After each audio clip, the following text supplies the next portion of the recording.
여러분은 살면서 악연이라고 생각한 사람이 있었나요? 너무 어린 시절에 만났고 정말 좋아했던 사람이었는데 결국은 악연이라고 인정할 수밖에 없는 사람이 제겐 있어요. 친한 친구에게도 말할 수 없었던 제 첫사랑이자 지금은 전 남편의 이야기를 좀 해보려고 해요. 처음 그 사람과 만난 건 제가 중학교 2학년 때였어요. 20대 후반의 나이로 우리 학교에 부임한 과학 선생님이었죠. 그 전에 엄하고 무섭기만 한 선생님들과 달리 이 사람은 정말 재밌었어요. 수업은 15분 내에 끝내고 나머진 웃기는 이야기들로 채워진 수업을 하는 사람이었죠. 15분만 수업한다고 해서 대충 수업한 건 아니고요. 정말 핵심을 알차게 수업한 거여서 학생들도 선생님도 만족도가 높았어요. 그때는 저한테 그냥 재미있는 선생님일 뿐이었죠. 그러다 특별활동 시간에 과학 실험을 했었는데 그 선생님이 맡은 수업이었어요. 그 선생님이랑 저랑 크게 교류는 없었지만 이미 제 이름을 외우고 계셨고 항상 친절하게 부르고 항상 친절하게 대답해줬어요. 그렇게 같이 있을 시간이 많아지면서 우리는 점점 선생님과 더 친해졌죠. 전 또래들보다 몸도 마음도 더 성숙했어서 그렇게 말수가 많지도 많이 나서서 행동하는 스타일이 아니었어요. 늘 다른 친구들 얘기 들어주기 바빴죠. 어디서 제 얘기를 떠들어 본 적이 별로 없었어요. 친한 친구들은 남녀를 불문하고 많았지만 베스트 프렌드라고 하죠. 그렇게 친한 친구는 한 명도 없는 이상하고 남들은 모르는 외로운 애였던 것 같아요. 하루는 수업을 마치고 애들이랑 선생님 집에 놀러 가기로 했어요. 선생님은 혼자 원룸에 살고 계셨는데 가서 라면도 끓여 먹고 시덥잖은 농담도 하고 어렸을 때 얘기도 들으면서 시간을 보냈죠.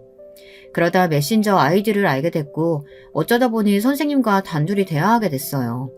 이런저런 가벼운 대화가 시작됐는데 또래보다 성숙하다 보니 선생님과 대화하는 게 뭔가 코드가 더 맞았어요. 그러다 보니 이런저런 깊은 얘기들, 남들에게 하지 못하는 얘기들, 첫사랑 얘기들, 다채롭게 이야기를 하게 됐던 것 같아요. 그러다가 선생님의 헤어진 여자친구들 얘기도 듣게 됐어요. 거의 다 몇 년 동안 오래 잘 만나다가 선생님을 버리고 갈아탄 여자들 얘기였던 걸로 기억해요. 참 많이 좋아했고 그 여자를 위해서 많은 노력을 했었는데 이렇게 돼서 마음이 아프다는 말을 했었죠. 그게 참 마음이 쓰이더라고요. 그 이후로 알 수 없는 감정들이 생기기 시작했어요. 내가 여자친구라면 선생님 같은 좋은 사람 절대 놓치지 않을 텐데. 내가 여자친구였으면 좋겠다. 이런 생각들이었죠.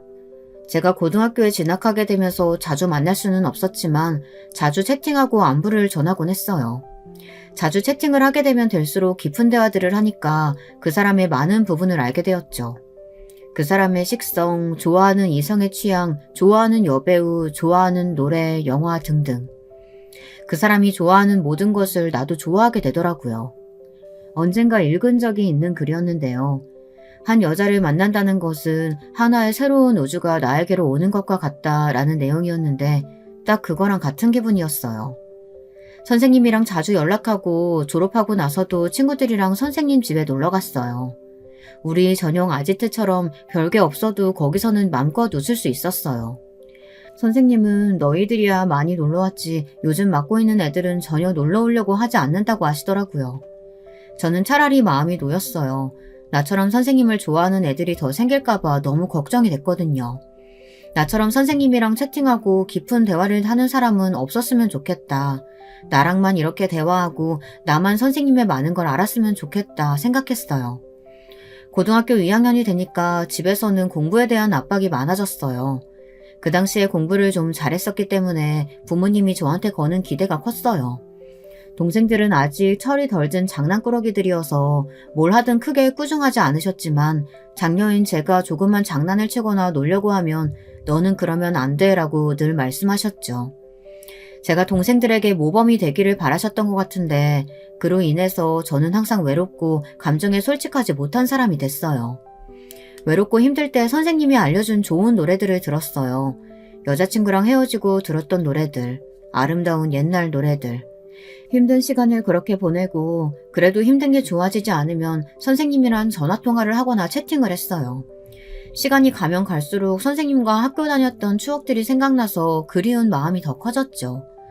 방학 되면 집에 놀러 오라는 그 말에 방학이 되기만을 기다렸어요. 방학이 되자마자 첫 번째 주말에 새로 산 부드러운 핑크색 옷을 입고 원룸에 놀러 갔어요. 늦잠 잤던 선생님은 잠이 덜 깬 모습이었어요. 그 모습마저도 친근하고 꾸밈없는 모습 같았죠. 선생님이 씻고 나올 동안 새로 나온 애니메이션을 보면서 기다렸어요. 같이 밥도 먹고 노래도 듣고 일상을 공유했죠.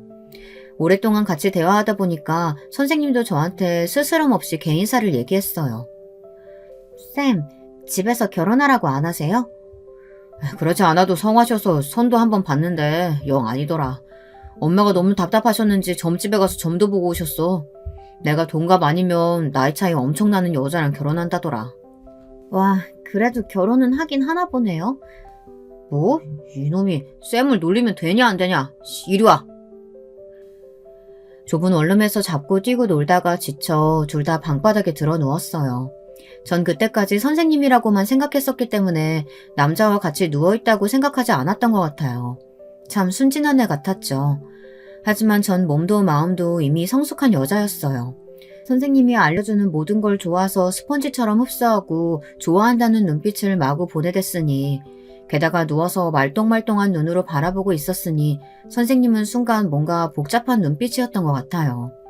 어느샌가 서로 같이 나란히 붙어서 얘기하고 있었는데 순간 선생님 손이 제 가슴에 닿았어요. 아, 미안. 팔꿈치인 줄 알았어. 네? 근데 참 여자들 옷은 소재가 부드럽다. 부드럽네. 잠시 침묵이 흐르고 갑자기 선생님이 저를 지그시 바라보다가 제 입술에 입을 맞췄어요. 순간 저는 너무 당황해서 아무 말도 못하다가 TV에서 보면 키스할 때 눈을 감던데 나도 눈을 감아야 하나 하다가 그냥 눈을 감았어요. 그러자 선생님은 더 과격하게 키스하기 시작했어요. 제 몸 여러 곳을 어루만지고 계속 스킨십을 이어갔죠.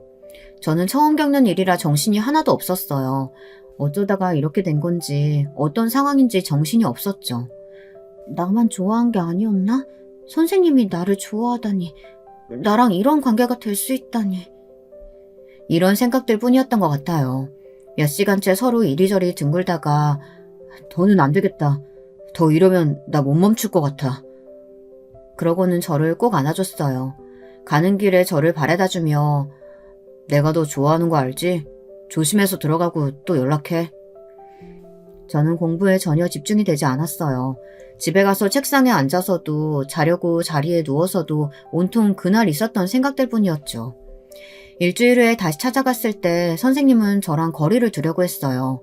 더 가까이 하면 안 될 것 같다고 해서 그러려고 했는데 도리어 참을 수 없어 하는 건 선생님이었어요. 같이 있다 보니까 너무 괴로웠는지 제 가슴에 얼굴을 묻고 내가 얼마나 보고 싶었는지 아냐고 하더라고요. 저는 말 대신 꼭 안아주고 등을 토닥여줬어요. 말 안 해도 뭐가 괴로운지 알 것 같았거든요. 미성년자인 제자랑 사랑에 빠진다는 건 사회 통념상 있어서는 안 될 일이었으니까요. 그때 선생님도 많이 외로웠던 때였으니까요. 온 마음과 정성을 다해서 몇 년 동안 서로 사랑했어도 떠나버리는 여자들밖에 없었는데 오직 내가 세상의 전부인 양 나만 초롱초롱한 눈으로 바라봐주는 어린 여자가 생긴 거였으니까요. 자기 자신과 계속 싸우던 선생님은 결국 저한테 또 키스를 퍼붓기 시작했어요. 제 몸을 어루만지고 사랑의 말을 속삭였죠. 저는 그런 행위들에 흠뻑 취해서 계속 사랑받고만 싶었어요. 지금 우리가 어떤 상황에 처해 있는지 뭘 하고 있는 건지 정확히 판단이 되질 않았어요. 선생님은 이러다가 큰일 나겠다 싶었는지 고3 수능 칠 때까지는 다시 원룸에 오지 말고 전화통화만 하다 수능 치고 보자고 약속을 했죠. 꼭 수능 잘 치라고 응원해주며 치고 오면 네가 원하는 선물도 사주겠다고 말이죠. 그렇게 헤어지고 나서도 공부에 집중이 잘 되진 않았어요. 그때 일만 생각하면 하루에도 몇 번씩 정신이 아득해지는 기분이었죠. 그 사람이 피는 담배 냄새가 내 몸에도 밴 것처럼 담배 피는 사람들이 보이면 무의식적으로 그 담배 냄새일까 싶어 지나가다 냄새를 맡곤 했어요. 꼭 맑은 피부 위에 화상 자국이 난 것처럼 그 자국만 보이는 것 같았어요. 그렇게 다시 만날 날만 기다리며 공부했던 것 같아요. 수능을 쳤는데 다행히 원하는 대학에 갈 성적이 나온 것 같았어요. 그렇게 공부에 집중도 못했는데 나는 정말 운이 좋다고 생각하면서 선생님한테 예쁘게 보이고 싶어 2주 만에 10kg을 뺐어요. 우유만 먹고 다른 건 아무것도 안 먹으면서 버텼어요. 예쁜 옷을 골라 입고 원룸에 가서는 선생님께 와락 안겼죠.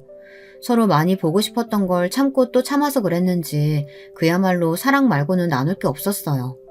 서로에게 미친 것처럼 하루 종일 뒤엉켜 있었죠. 앞으로 가게 될 대학보다도 마음은 다 선생님한테 가 있었어요. 학교에서 담임 선생님들이랑 학교 때문에 대화하고 돌아서다가 갑자기 어지러워서 넘어졌어요. 멀쩡하던 애가 갑자기 쓰러지니까 걱정되는 마음에 병원에 데려갔는데 임신이라고 하더군요. 갑자기 너무 겁이 났어요. 선생님께 비밀로 해달라고 사정했지만 학교는 몰라도 부모님께는 알려야겠다고 하셔서 결국 부모님이 아시게 됐어요.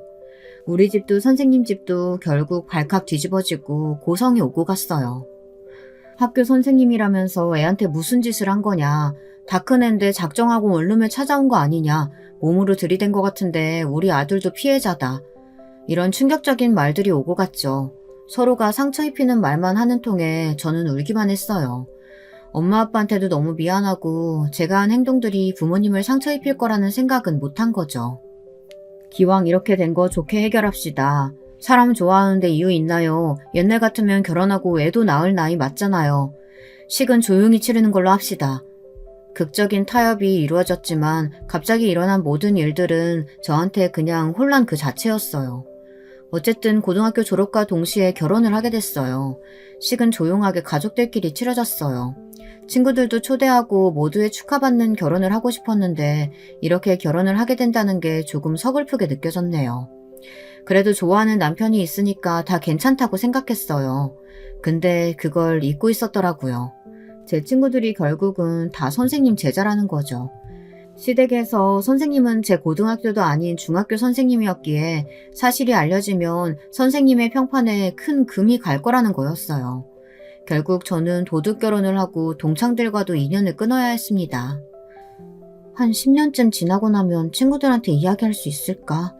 자초지종을 다 설명해야 하는데 그때는 다들 이해해 줄까? 생각이 복잡해지기만 하더군요. 가끔 누구누구랑 사귄다더라, 누구누구가 결혼했다더라, 누구가 다쳤다더라 이런 소식들을 남편을 통해 들을 뿐이었어요. 가끔 생각해요. 결혼을 그렇게 다른 주변 사람들에게 숨기면서 하는 게 아니었는데 하고요. 도두 결혼이라고 하잖아요. 길 가다가도 동창들 만날까봐 배를 가리고 늘 모자에 마스크를 쓰고 다녔어요. 뭔가 숨기는 사람처럼 떳떳하지 못한 행동을 한 게 확실한 것처럼 과거의 저와 지금의 저는 아예 다른 사람인 것처럼 그렇게요. 밖에 나갈 때마다 그렇게 주위를 살펴보다 보니 주변 사람들이 그냥 대화하는 얘기에도 내 얘기를 하나 내가 아는 사람인가 하고 계속 눈치를 보게 되더라고요. 물건 하나 사는 것도 마트에 가는 것도 어느 하나 마음이 편할 수가 없었어요. 그렇다 보니 자연스럽게 집안에 계속 있기만 했죠. 그래도 어떻게든 대학 문턱은 밟고 싶었는데 조산기가 있다고 집에 가만히 누워있기만 해야 한다고 해서 입학도 하지 못했어요. 임신이 아니라 몸에 병균이라도 들어간 사람처럼 내 몸이 아니었던 것 같아요. 선생님도 걱정하고 옆에 있어줬지만 점점 지쳐가는 게 눈에 다 보일 정도였죠. 학교에서 애들 가르치고 선생님들이랑 인간관계에 지치고 피곤한데 집에서라도 자기를 힐링시켜줄 사람이 필요했었던 것 같아요. 근데 집에도 자기만 바라보는 힘들고 우울한 임산부가 있다는 게 결국 마음에 짐이 됐는지 집에도 늦게 들어오고 제가 아무 말 하지 않아도 제발 아는 척 안 해줬으면 하는 얼굴이 가득했어요. 서로 대화가 잘 돼서 좋았는데 도리어 결혼 후부터 대화가 많이 줄어들었던 것 같아요. 그때부터 우울증이 생겼던 것 같아요. 너무 대화할 사람이 없던 차에 학교 다닐 때부터 대화하던 친구가 생각났어요. 이 친구랑은 이상한 게 중학교 다닐 때는 대화 한번 제대로 한 적 없다가 고등학교 진학하고 나서 한 번씩 연락을 하곤 했었거든요. 대화도 잘 되고 그래서 친해졌어요. 을남매를 맺자고 할 만큼이었죠. 사실은 같은 나이라 남매도 아니었지만 그냥 누나 동생 하면서 지내기로 했어요. 그래도 그 친구랑 시시콜콜한 이야기를 하면서 동창들 얘기도 전해 들으면서 웃고 놀았던 것 같아요. 이런 게 내 나이대에 맞는 사람과의 대화구나. 별거 아니더라도 그냥 편하고 그냥 웃기고 재밌네. 하는 걸 알게 됐죠. 이 친구는 제가 뭔가 예전 같지 않고 집에만 숨어 산다는 걸 대충 눈치채고 어떻게든 제가 부정적인 생각을 더 하지 않게끔 웃겨줬어요. 그나마 이 친구가 있어서 잠시나마 웃고 움직일 수가 있었네요. 한 번씩 시어머니랑 시누이가 집에 왔었었는데 그건 참 고문이 아닐 수 없더라고요. 왜 시월드라고 하는지 알 것 같았어요. 이리저리 참견하고 출산 준비는 하고 있는지 다 체크했고 제가 평소에 잘 먹지 못하는 음식들도 먹어야 한다고 억지로 먹이곤 하셨어요. 아기를 위해서라며 계속 먹이시는 바람에 신경을 좀 썼더니 구토가 나오고 얼굴에 두드러기가 올라왔어요. 아이 때문에 약도 먹지 못하는 상황이라 너무 당황했는데 얘기를 들은 남편이 너도 참 유별나다 정말 이렇게 얘기하더라고요. 세상에 누가 보면 부모가 정략결혼 시켜서 결혼한 건 줄 알겠더라고요. 애가 없었으면 이 남자랑 결혼하긴 했을까 이런 생각이 들었어요. 내가 너무 섣불렀구나. 준비 없이 한 결혼이다 보니까 무슨 일이 있어도 부모님께도 말 못하고 친구들과도 인연도 거의 다 끊었고 한 명 남은 친구만 바라보고 모든 걸 다 털어놓고 사는 것도 바보 같은 짓이라는 생각이 들더라고요. 과거의 나를 가슴치며 후회해도 소용이 없었죠. 선생님과 사랑을 나눴던 그 원룸에 찾아가 수백 번 불을 지르고 집을 망가뜨리고 문을 걸어 잠그는 상상을 했어요. 아이도 결국 알아차렸나 봐요. 엄마가 아직 준비가 되지 않았다는 걸. 결국 8개월 후반이 되어 아이의 심장이 더 뛰지 않는다는 소리를 들었어요. 충격이 너무 커서 아무 말도 못했죠. 결국 수술해서 죽은 아이를 꺼냈어요. 제 몸에서는 아이를 먹일 모유가 나오기 시작했어요. 아이에게도 미안하고 저 자신한테도 미안했어요. 아이는 다시 가지면 되니까 어두워지지 말자. 근데 아이를 더 가지고 싶지 않아. 내가 왜 아이를 가져야 하는지 모르겠더군요. 사랑이 식은 남자와 굳이 아이를 가져야 하나. 내가 전적으로 믿고 좋아했던 남자가 내 인생을 다 걸고 만나던 그 남자가 사실은 그저 변해버리기 딱 좋은 정말 아무것도 아니란 것이 더 힘들고 눈물 났어요. 이렇게 제 삶을 그냥 놔버릴 수는 없었어요. 어두워지고 저를 더 아프게 하고 싶진 않았죠. 몸에서 모유가 나왔던 흔적을 처리할 때 남편의 눈빛은 염려, 걱정의 눈빛이 아니었어요. 그 눈빛은 아직도 잊을 수가 없는데 그저 바보 같은 인간, 실패한 사람을 보는 듯한 경멸의 눈빛이었죠. 그냥 제자가 그런 일을 겪었어도 그렇게는 안 할 텐데 위로의 말이나 걱정하는 말 한마디 없이 문자로 오늘 늦어가 다였습니다. 이대로는 저 자신이 사라져버릴 것 같고 우울감에 제 정신이 먹혀버릴 것 같아서 몸조리가 끝나고 난 후 다시 운동을 시작했어요. 몸이 다시 슬림해지고 건강해지는 것 같아 기분이 좋았어요. 나한테 크게 관심도 없던 남편이 내 몸이 회복되니까 세상에 다시 잠자리를 원하기 시작했어요. 가장 힘들 때는 모른 척하다가 제가 다시 예뻐 보였나 봐요. 몸조리가 끝나고 난 후 다시 운동을 시작했어요. 몸도 다시 슬림해지고 건강해지는 것 같아 기분이 좋았습니다. 나한테 크게 관심도 없던 남편이 내 몸이 회복되니까 다시 잠자리를 원하기 시작했어요. 계속 잊고 지냈는데 선생님이니까 늘 바른 모습, 좋은 모습으로 나를 대해주겠지 했던 건 그냥 제가 갖고 있던 헛된 망상일 뿐이더라고요. 그냥 유머러스하고 아는 거 많은 성욕이 왕성한 남자, 그게 남편의 정이었어요. 시댁에서도 계속 남편 나이가 있으니까 빨리 아이를 가지라고 성화였죠. 저는 아직 회복되지 않았다고 이야기했지만 넌 젊으니까 괜찮다고 하며 아이 가지기를 종용했어요. 뒤에서 수군거리는 소리에 또 전 엄청나게 상처받았어요. 아니 학생 때도 지가 알아서 애를 척척 빼더니 갑자기 왜 내 숭이야? 웃기시네. 애 죽은 지 얼마나 됐다고 살 빼고 돌아다니는 것 좀 봐. 아, 오빠는 하필 저런 애랑 엮여가지고. 오빠가 우리한테 그랬잖아. 어린애가 계속 찾아와서 몸으로 들이대서 정신을 못 차렸다고. 죄송하다고. 두고 봐요. 얼마 안 가서 또 임신하겠지 뭐. 자기 편한 대로 나를 깎아내려가며 가족들한테 나를 저렇게 얘기했구나. 그래서 저렇게 시댁 식구들이 나를 벌레 보듯 보는 거구나. 너 대충 몸도 회복된 것 같은데 우리 가게 와서 일도 좀 배우고 일 좀 거들어라. 저 아직 몸이 다 회복이 안 된 것 같아요. 조금 후에 도와드리겠습니다.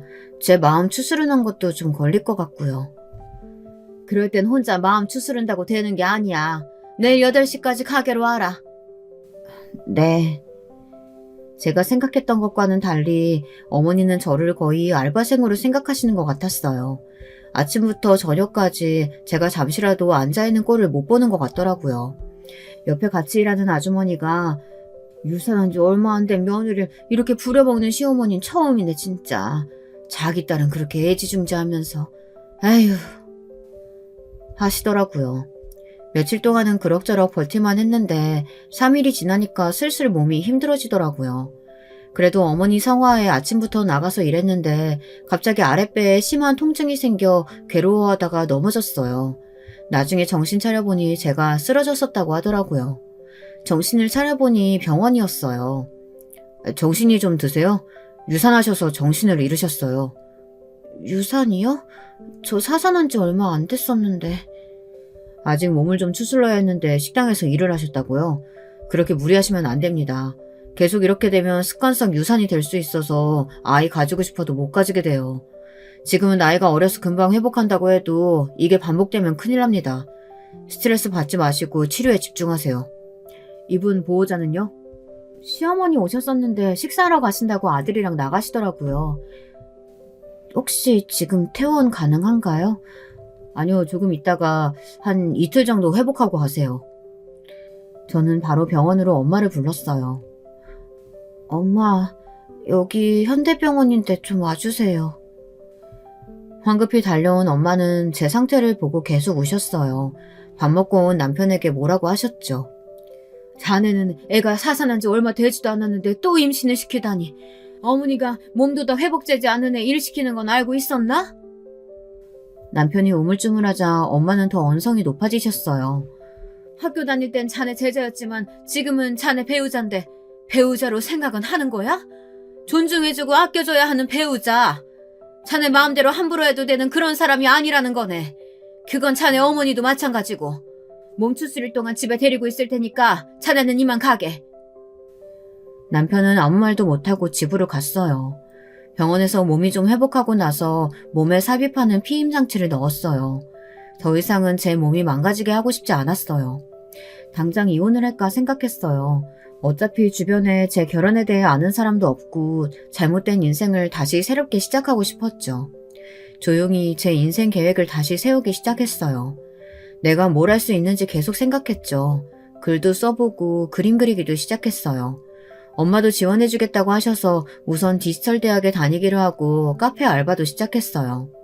이제야 제가 어디 고여있는 게 아니라 흘러가고 움직이고 살아있다는 느낌이 들더라고요. 우선은 제 결혼 생활을 잘 마무리해보려고 남편 집으로 다시 돌아왔어요. 몸을 핑계로 각방을 썼죠. 남편한테 컴퓨터로 PPT 만드는 거나 엑셀을 쓰다가 모르는 게 있어서 물어봤는데 네가 그런 걸 알 필요가 있냐고 귀찮아 하더라고요. 애나 잘 가지고 집안 살림이나 잘하라고 하는데 어이가 없었어요. 당장 몸 상태 때문에 애 가질 생각이 없다고 했더니 자기 나이도 있는데 네가 애 안 가지면 이 집에 뭐하러 있을 거냐고 하더라고요. 나이 차이가 12살이 나긴 했지만 제가 순간 내가 영감이랑 살고 있나 하는 생각이 들더라고요. 좀 아껴 쓰라면서 생활비를 조금밖에 안 주더라고요. 한 달에 50만 원으로 집안 살림을 하라는 남편에게 지금이 1970년대인 줄 아냐고 했더니 어차피 많이 줘도 제대로 관리도 못할 거라고 하더군요. 잘 관리하면 특별 보너스를 주겠다고 하는데 어이가 없었습니다. 아, 이 사람은 엄마 말대로 나를 학생 때랑 똑같이 대하고 가르치려고 하는 거구나. 나를 성숙한 인격체로 대하고 있지 않구나 하는 걸 뼈저리게 느꼈어요. 제가 다른 방에서 자는 줄 알고 거실에서 자기 친구한테 하소연을 하더라고요. 순수한 맛에 좀 만났고 오랜만에 나한테 올인해주는 여자 만나니까 내가 정신이 좀 나갔었나 봐. 세상 그렇게 예쁜 애가 없었거든. 근데 한 번 피임 안 한 걸 갖고 바로 애를 가져가지고 바로 책임지게 생겼잖아. 세상 물정 하나도 모르는 애라 정말 미치겠다. 가만히 집에서 인형처럼 기다리다가 잠자리 상대나 해주면 좋겠는데 뭘 자꾸 하려고 요즘은 이것저것 물어본다니까. 피곤해 죽겠는데. 진짜 미치겠다. 너는 결혼 신중하게 해라. 그리고 어떻게 될지 몰라서 나 아직 혼인신고서도 안 냈어. 잘하지 않았냐? 전 아직 혼인신고서도 안 내고 살고 있는지는 꿈에도 몰랐습니다. 나는 뭐 때문에 이 남자한테 그렇게 빠져들고 좋아했었는지 정말 제가 제 발등을 찍었더라고요. 남들을 원망해보고 싶었는데 다 제 잘못밖에 없었습니다. 내 인생을 이렇게 망가뜨렸는데 내가 제대로 복수해줘야겠다는 생각만 들더라고요. 저를 학대하고 괴롭히는 모든 증거 정황을 모아야겠다고 생각했어요. 사랑하는 사이에서 천천지 왼수로 돌아서는데 정말 얼마 걸리지 않더라고요. 영원한 사랑을 약속하고 서로를 바라보던 게 몇 개월 전이라는 게 정말 믿어지지 않았어요. 참 사랑하다는 감정도 불같이 타오르던 사랑도 정말 한때구나 하는 생각에 서글퍼지더라고요. 그래서 각종 자료 수집에 달인이 되어 있었어요. 최근에는 거의 저를 소 닭보듯 하더군요. 제 앞에서 전화도 따로 받으러 나가고 뭔가 계속 수상했어요. 전화 받을 때는 일부러 친구 이름을 부르는 것 같더라고요. 남편이 잘 때 몰래 본 핸드폰에는 친구 정석이라고 저장된 번호로 전화하고 카톡을 보낸 것만 있더라고요. 내가 괜히 의심했구나 하다가 혹시나 해서 내 폰으로 전화를 걸어보니 여자가 받더라고요. 남편 노트북을 살펴봤는데 예전에 사귀었던 전 여친들과의 사진을 따로 모아놓은 폴더가 있더라고요. 같이 모텔 가고 애정행각을 했던 사진들이 한가득이었어요. 오래 사귀었으니까 그럴 수 있지 생각했는데 그 꼴들을 보고 있자니 정말 기분이 안 좋더라고요. 옛날에 찍은 사진이겠거니 했는데 최근 사진들도 있었어요. 저한테 세미나가 있다고 급하게 짐 싸서 가야 한다고 했던 날도 이 여자랑 같이 밤을 보냈더군요. 전 냉정해지려고 애썼어요. 나는 지금 증거들을 모으고 있다. 그렇게만 생각하려고 했어요. 제가 탐정이 된 것처럼요. 그런데 세상에 남편 인스타그램에 들어가니까 학교 선생님들과 같이 찍은 사진에 그 여자가 있더라고요. 설마 했는데 그 여자 인스타그램을 타고 들어가 봤더니 그 여자도 가정이 있더라고요. 정말 평화롭게 행복해 보이는 모습들만 가득 있었어요. 얘 여자랑 같은 학교를 다니며 바람을 핀다. 교사라는 사람들이 각자 가정도 있으면서 말이죠.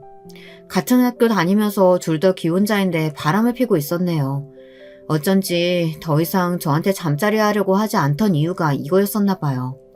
알고 보니 더 씁쓸했어요. 저는 진짜 잠자리 상대였네요. 그래도 저는 정말 사랑해서 결혼했을 거라고 생각했는데 이 남자는 정말 제 무방비한 몽뚱이에 관심을 가지고 있었던 거였었네요. 시어머니는 가게로 불러서 또 저를 부려먹으려고 하더라고요. 제가 아직 몸이 안 좋아서 힘들다고 아르바이트생을 구하셨으면 좋겠다고 전화를 끊었더니 그때부터 틈만 나면 뭐하고 있냐, 지금 어디냐, 몸 상태는 어떠냐, 심지어는 시누이가 애를 키워야 하는데 지금 또 임신해서 애를 보기 어려우니 애는 네가 봐라 등 끝도 없이 저를 괴롭혀댔어요. 죄송하다고 하고 아르바이트 하고 있어서 애 보기 힘들다고 했더니 저를 더 괴롭히더군요. 남편한테 생활비 다 받아 살면서 아무것도 할 줄 모르는 애가 무슨 돈을 버냐고 뭐라고 하는데 참 서럽더라고요. 그래서 시어머니한테 저 한 달에 생활비 50만 원 받고 산다고 이야기했더니 아무 말이 없더라고요. 자기도 이건 좀 심한데 하고 생각한 거겠죠. 어이가 없었어요. 제가 이렇게 소리 없는 전쟁을 치르고 있는 중에 남편의 형이 부잣집 여자랑 결혼을 한다는 소식이 들려왔어요. 남편의 형은 사람이 말수도 적고 점잖았었는데 자기 맡은 바 열심히 그리고 조용히 자기 일을 열심히 하는 사람이었어요. 재미는 좀 없어도 늘 바른 생활이 몸에 밴 분이시더라고요. 남편보다 5살 더 나이가 많다 보니 저보다는 훨씬 나이가 많으셨는데 그래도 항상 저를 우대해 주시고 말도 따뜻하게 잘해 주셨어요. 공무원이라고 들었는데 어쩌다 부잣집 딸이랑 선을 봐 이번에 결혼하게 됐다고 하더라고요. 시어머니는 형님 앞에서는 흠잡히지 않으려고 지적이고 인자한 모습만 보이려고 엄청나게 애를 쓰더라고요. 근데 손바닥으로 하늘을 가릴 수 없잖아요. 저를 대하는 시어머니의 모습을 보고 이미 어떤 사람인지 다 파악을 한 눈치였어요. 착한 시어머니인 척 아무리 가식적인 모습들을 보여도 틈만 나면 쟤는 대학교도 안 나와서 아는 게 없다. 나이도 젊은데 저렇게 약해 빠져서는. 아무리 가식적인 모습 보이고 형님한테 힘든 일 절대 안 시키려고 해도 진실된 사람이 아니라고 생각이 들면 가까이 대하기 싫은 게 사람 마음이잖아요. 형님은 3시간도 시댁에서 머물기 싫어하더라고요. 결국 시어머니는 설거지도 다 저보고 하라고 해서 아무 말 없이 하고 있었는데요. 형님이 와서 저한테 말을 거시더라고요. 어린 아이에 갑자기 시집 왔다고 들었는데 이렇게 고생만 해서 어떡해요? 힘든 일 있으면 얼마든지 나한테 얘기해요. 우리 친하게 지내요. 그렇게 연락처를 주고받았어요. 형님은 좋은 뮤지컬이나 연극 티켓이 생기면 저한테 보내주거나 같이 가자고 연락이 오셨어요. 물론 시어머니한텐 비밀이었죠. 살면서 오랜만에 만나보는 어른이었어요. 고상하고 지적이고 마음에 덕이 있는 분이었죠. 저도 모르게 속마음을 말하고 말았는데요. 형님 같은 분이 제 시어머니셨으면 정말 소원이 없겠어요. 업고 다녔을 것 같은데요. 지나가는 그 말 하나도 그냥 듣지 않고 저를 토닥토닥 해주시더라고요.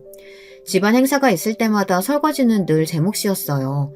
끊임없이 이어지는 설거지에 형님도 도와주시러 오시면 시어머니는 억지로 또 형님을 끌고 가셨죠. 아무 말 없이 다 하고 남편을 쳐다봤는데 시댁 식구들 무리에 같이 섞여서 웃고 있으면서 힘든 표정으로 서 있는 저랑 눈이 마주쳤는데 그냥 외면하더라고요. 저런 놈을 믿고 의지하고 살 생각을 했다니. 시어머니는 형님 임신시키기에 돌입하신 것 같더라고요. 형님 체질이나 아무런 정보 하나 없이 한의원에 가서 나이 많은 여자 임신할 수 있는 약을 지어오셨더라고요. 형님은 한약을 잘 못 먹는다고 해도 막무가내로 먹어보라고 꼭 챙겨 먹으라고 하더라고요. 형님이 저보고 동서도 같이 먹으면 좋겠다고 이야기하길래 형님, 저는 쟤는 사산하고 얼마 안 돼서 또 임신했었다가 유산했다. 젊어서 그런지 임신은 잘 되니까 걱정 안 해도 돼. 쟤는 임신이 특기자 무기인 애니까. 사고 쳐서 임신만 안 했어도 내 아들이 저런 세상 철부지라. 아휴, 하여튼 제 임신은 걱정 안 해도 되니까 네가 먹고 손주 좀 안겨다오 큰애야. 너 닮은 손주 보는 게 내 소원이다.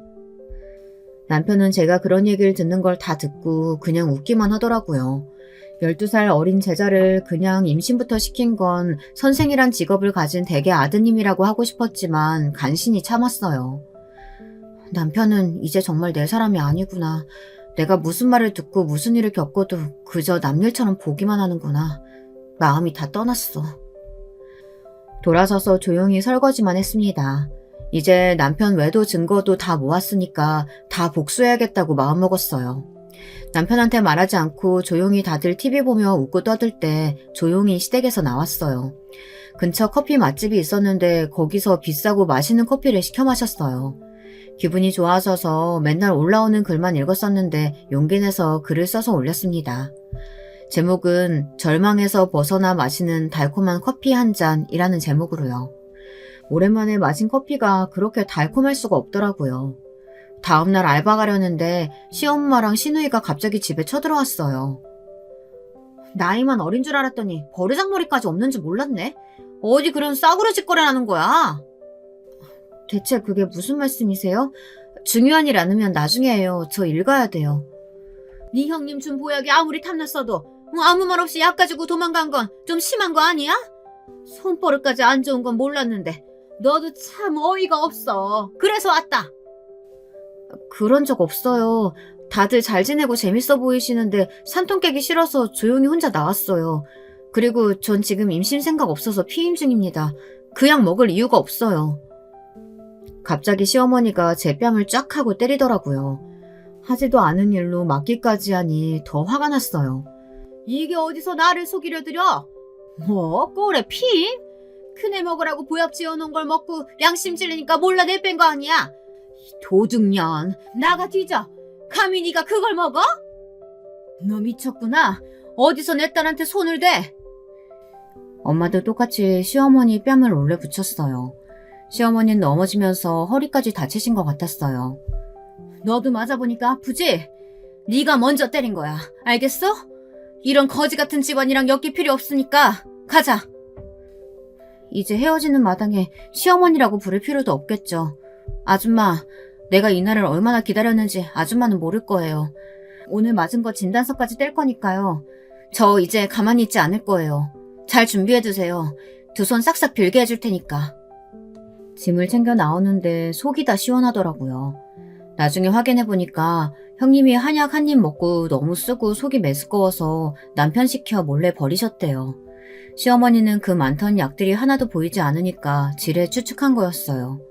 시어머니는 그 많던 약이 어디 갔냐 하는데 형님 내외 둘 다 우물쭈물 말을 못하고 있으니 너희 사실대로 말하라고 막내가 가정한 거 아니냐고 해서 절대 아니라고 했는데도 안 믿고 쳐들어온 거였어요. 반찬주로 친정엄마가 왔다가 결국 그 광경을 보게 되신 거고요. 부모님한테 그동안 자초지종을 다 설명했어요. 엄마 아빠는 눈물 흘리시며 우리가 신경 못 써줘서 정말 미안하다고 하셨어요. 앞으로 어떻게 할 생각이냐고 하셔서 지인한테 변호사를 좀 소개받을 생각이라고 했어요. 비용 상관하지 말고 애 없는 게 천만다행이라며 바로 이혼 청구 소송을 하라고 하시는데 얼마 전에 뗐던 주민등록 등초본을 보여드렸더니 놀라시더라고요. 혼인신고가 안 되어 있어서 여전히 그냥 엄마 아빠 앞으로 등재되어 있더라고요.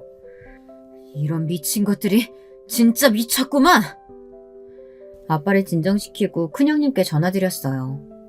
형님, 도움이 필요하면 언제든 얘기하라고 하셨는데 저 지금 많이 힘들어서요. 유능한 변호사 그때 소개시켜 줄 수 있다고 하셨는데 부탁드려도 될까요? 잘 생각했어요. 내가 바로 연락처 보내줄게요. 소개받은 변호사는 대형 로펌에 소속된 엘리트 변호사였어요. 지금까지 참고 사느라 너무 고생했다고 하시더라고요. 거의 3개월 동안 자료 수집을 해둔 덕분에 바로 소송을 진행해도 될 것 같다고 하더라고요. 혼인, 빙자, 간음에 외도까지, 위자료까지 빠방하게 받아내겠다고 했어요. 교사라는 직업에 타격 많이 받겠네요. 잘 좀 하시지 정말. 너무 하셨네. 아휴. 남편은 그냥 자기 엄마한테 상황 전달받은 것 같더라고요. 엄마가 잘못하시고 화를 좀 내신 것 같은데 장모님이 엄마를 미신 건 좀 심하지 않아? 자기 딸이 잘못한 것도 없는데 뺨 맞고 있는 걸 본 엄마가 똑같이 뺨 때리신 거고 쓰러지신 건 당신 엄마가 쓰러지신 거예요. 그냥 화를 냈다고 생각하나 본데 저한테 손찌검 하셨고요. 전 얼굴에 멍까지 들었어요. 진단서 뗐으니 그런 줄 아세요. 진단서라니 무슨 소리야? 법적 절차 밟을 테니까 그렇게 아세요. 저를 기만하고 했던 모든 행위에 대해서 대가를 치르시게 될 겁니다. 학생 때 가르쳐준 은혜가 있어서 더 심하게 하진 않을 거예요. 본인이 했던 모든 행동들 꼭 반성하셨으면 좋겠습니다. 더는 같이 살 마음 없어서 짐 싸서 나왔습니다. 법원 외에 다른 곳에서는 보지 않았으면 좋겠네요. 그럼. 변호사에게는 남편이 바람핀 증거와 시어머니가 임신한 저를 정당한 대가 없이 자기 사업장에서 일하게 하고 노동의 대가를 지불하지 않고 학대해서 다시 유산하게 된 모든 정황과 진단서를 다 제출했어요. 통화했던 친구의 대화로 알게 된 혼인신고를 의도적으로 하지 않은 정황도 전달했고요. 재판에서 승소해서 위자료로 1억을 받았어요. 형님께 너무 고마워서 따로 연락을 드렸어요. 좋은 변호사 소개시켜 주셔서 너무 감사한데 상황이 이래서 죄송하다고요. 딱 봐도 애띤 얼굴에 늘 서름과 슬픔이 꾹꾹 참고 있는 얼굴이라 마음이 계속 써졌어요. 이제 동서 형님도 아니지만 그래도 친구 정도는 할 수 있지 않을까요? 나는 어렸을 때 친구도 골라 사귀라고 부모님께 계속 혼나는 바람에 친구도 별로 없어요. 우리 친구처럼 지내면 어때요? 친구가 별로 없을 거라고 전혀 생각도 못했어요. 저는 계속 친하게 지내고 싶은데 아주버님이 안 좋게 생각하실 것 같아서요. 저는 정말 좋아요. 우리 앞으로 언니 동생 하면서 사이좋게 지내요. 사회생활 하면서 사귄 친구라고 생각하면 되죠. 남편은 그 집에서 유일하게 제정신인 사람인 것 같아서 다행이에요. 제수씨 잘 위로해주라고 하더라고요. 그리고 지금 지내고 있는 집으로 내가 선물을 좀 보냈어요. 그동안 고생한 것들이 조금이라도 풀렸으면 하는 마음이니까 부담 가지지 말고요. 앞으로 사회생활하는데 어디 가서도 꿀리지 말고 자신감 있게 다니라는 뜻으로 옷이랑 가방, 신발 이런 것들 좀 챙겨 보냈어요. 내가 사놓고 못 입는 것들이나 사이즈 안 맞아서 다른 사람 주려던 것들이니까 부담 가지지 말고요. 신발 사이즈는 내가 알아서 거기 맞춰서 보냈는데 혹시 발에 안 맞으면 매장 가서 수선하거나 늘림하면 될 거예요. 정말 감사합니다. 저한테 항상 너무 잘해주셨어요. 앞으로도 자주 연락해도 되죠? 언니. 당연하지 그럼. 집에 갔더니 형님이 보내주신 건 정말 옷장이 새로 하나 더 필요할 만큼 많더라고요. 사계절 옷을 다 보내주셨는데 다 유명 브랜드 옷들이었어요. 하나같이 세련되고 제가 입으면 딱 어울릴 만한 옷들만 보내주셨더라고요. 명품 가방이랑 신발도 10개씩 보내주셨더라고요. 누가 보면 명품만 밝히는 된장년처럼 알 정도로 정말 원 없이 보내주셨습니다. 새로운 마음으로 새롭게 시작하라는 그 마음이 느껴지더라고요. 새로운 마음으로 새롭게 시작하라는 응원의 마음이 느껴지더라고요. 이 옷을 입은 나를 사람들이 참 귀하게 여겼지만 나부터 나를 더 예뻐하고 귀하게 여겨야겠다는 생각이 많이 들었어요. 열심히 살고 꼭 성공해서 형님께 꼭 보답해드려야겠다. 그래, 정말 열심히 살자. 공적인 자리에 갈 때는 꼭 형님이 준 옷들을 입고 갔어요. 늘 어딜 가도 옷 잘 입는다, 젊은데 되게 고급스럽게 보인다 이런 말을 들으니까 기분이 좋았어요.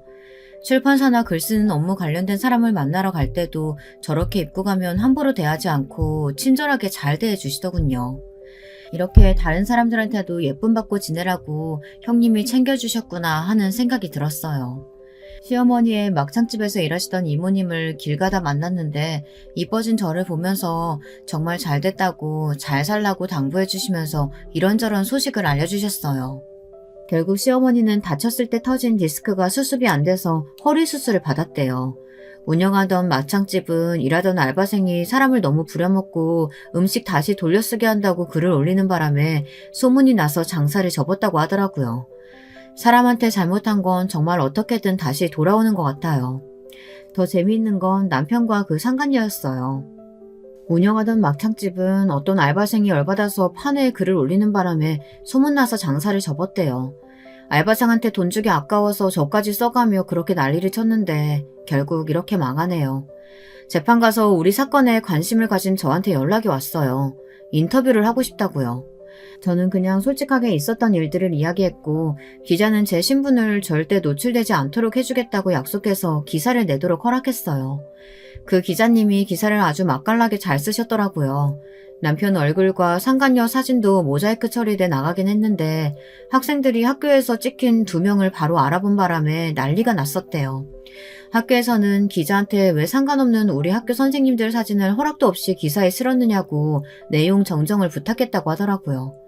기자는 당당하게 얘기했대요. 상관없는 게 아니라 그 사람 둘이서 바람피는 사이 맞다고요. 이미 확인 다 됐고 남자 선생님은 재판에서 져서 위자료까지 다 내셨다고요. 교장 선생님은 몇 차례 2사람이 맞냐고 확인까지 하고 카톡 주고받은 내용과 둘의 사적인 사진까지 보고 정말 놀라서 2사람을 잘랐다고 하더라고요. 제가 자주 채팅하던 을남이한테 듣기론 선생님은 애들 과외시켜주는 공부방을 운영한다고 들었어요. 몇 년 지났으니 이제 소문이 좀 가라앉을 거라고 생각했나 봐요. 교사 쪽은 아무래도 소문이 빠르고 폐쇄적인 집단이니까 학원도 가기 힘들었을 것 같더라고요.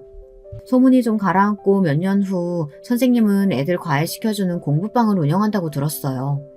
그렇게라도 자신의 과거를 반성하면서 남들한테 많이 베풀며 살아갔으면 하는 생각이 들었네요. 이제는 증오나 미움 따위는 남아있지 않아요. 어쨌든 그 사람도 고통을 받았을 테니까요. 아직 저를 원망한다고 하더라도 별로 신경 쓰이지 않더라고요.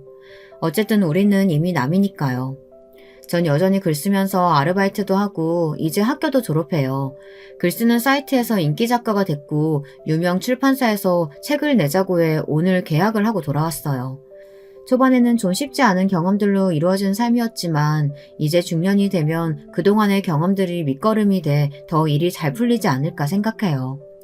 아직도 언니, 과거의 형님이죠. 언니랑도 자주 연락하면서 지내요. 여전히 언니는 저한테 가방도 옷도 자주 보내주고 있어요.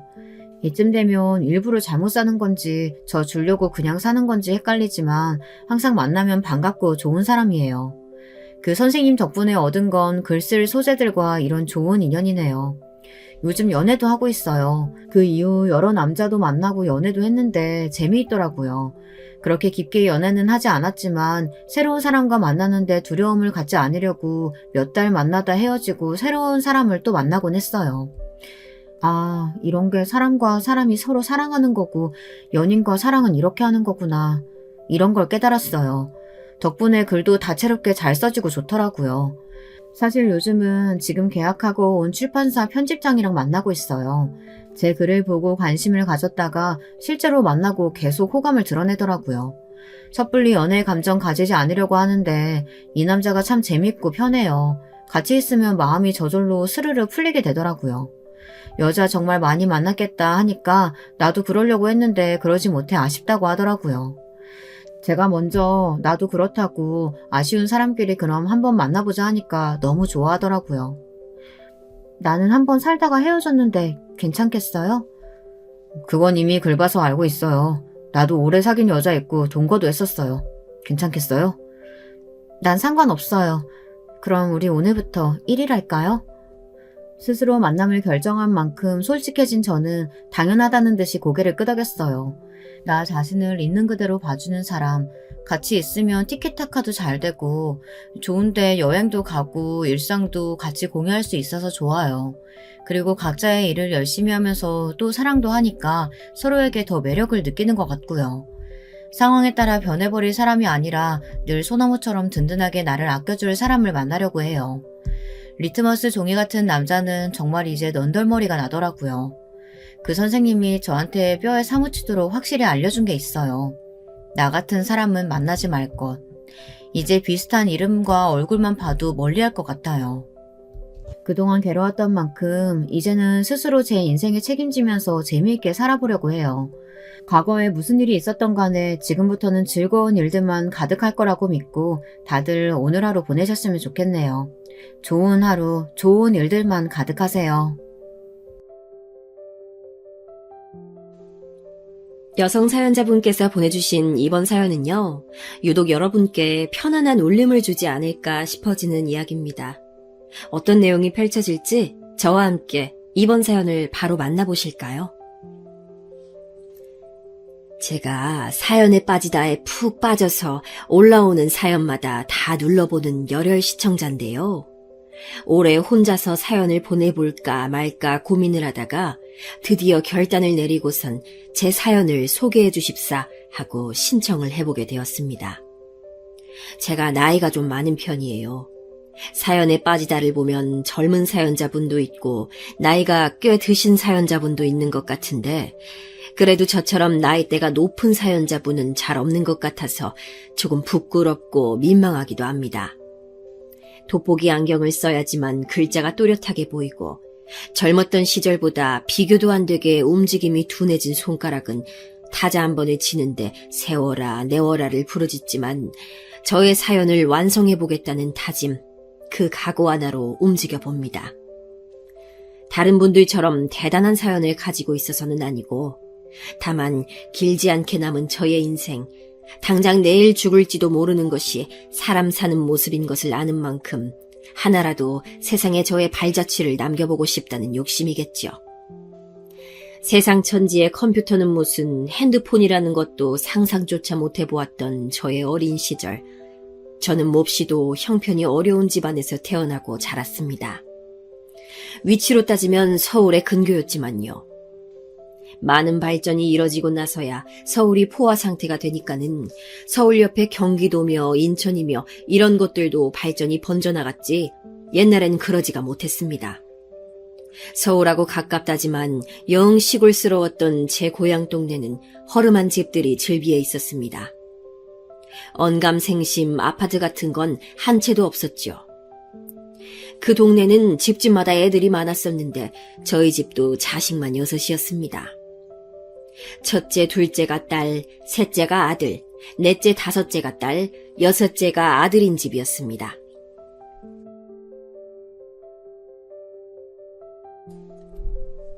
그러니까 셋째와 여섯째가 아들이고 나머지 4명은 딸인 것이었지요.